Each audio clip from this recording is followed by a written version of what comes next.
Some might ask, who is this man, and why is he swinging a sword in a video about spray handles? To find the answer, we have to go back in time. Well, the answer to the first question is easy. I'm Carl and I hope you're all doing great. As for the second answer, it started with a bunch of miniatures I wanted to spray paint in bulk a few days ago.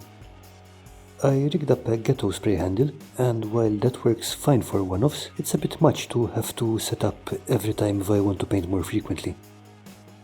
I remembered an old video from Goobertown Hobbies, where Brent magnetized some handles and a holder and decided to build a simplified version. I had a few magnets that I had ordered off eBay and an offcut from an old woodworking project, and started putting them together. The first step was drilling some holes into the wood to take the magnets. Since most of the miniatures I paint are on 20mm bases, I spaced the holes 30mm apart, reasoning that would allow some space for miniatures which are in poses which take up more space. In retrospect, I think I should have allowed more space, but more on that later. Since the magnets are 10mm in diameter and I don't have a drill bit that size, I used the countersink to enlarge the holes.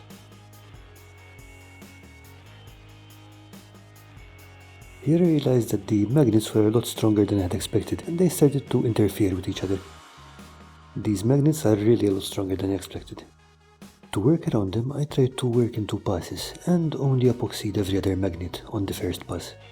This still gave me some trouble on the second pass, as the magnets that were already in place started flipping the others over until the epoxy set. In the end though, once the epoxy hardened, everything held its place.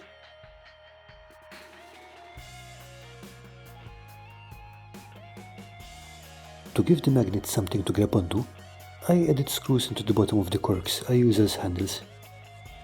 Screws are more easily available than magnets, so if I need additional handles I can easily make more, without having to wait for an online order. These handles will be fine for plastic miniatures, but I was a bit worried about their ability to hold metal miniatures, so I made 5 which are closer to Brent's design. I cut up a piece of broomstick and epoxied some magnets into them, making sure that the polarities match the ones on the holder. These magnets are shaped, so it's easy to identify the polarity by sight. I like the feel and weight of these holders, so I will probably make a few more later. At this point I still didn't know how strong they were though. Now, unlike Brent, I'm not good at sciencing. I vaguely recall being awake during physics class, but not much else, and in my day job I am only a humble peasant plowing the field of IT, so magnetic fields do not come up very often. However, as most people who know me will happily tell you, I am very good at causing stress, so I came up with a suitably stupid test plan. Meet Brother Raziel, one of the space marines sitting around in my storage. I made sure he was wearing his helmet and glued him onto one of the paint handles. If things go wrong, I'm sure his suit of power armor will be enough to protect him, though I made sure to close all doors in the area, to make sure he didn't make an unscheduled deep strike out a window and onto someone's head if things went south. Then I attached the handle to one of my swords and took him for a spin.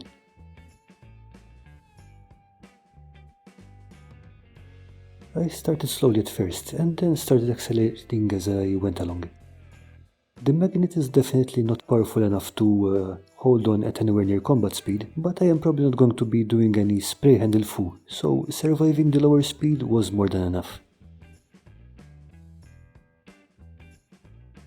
Since the sword blade is not that flat, I repeated the test with Tomahawk just to be sure, but this produced pretty much the same result. That test went well, so I am confident that the spray handle will hold metal miniatures safely. Like most Blood Angels, Brother Raziel is a bit of a speed freak, and he really enjoyed the experience.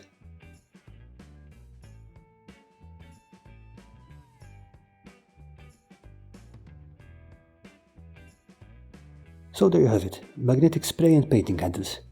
Thank you for watching. I hope you enjoyed this video. If you have, please consider leaving a like or a comment and maybe subscribing to this channel. I'll be back in a few days with more content, and in the meantime, stay safe and have a great week.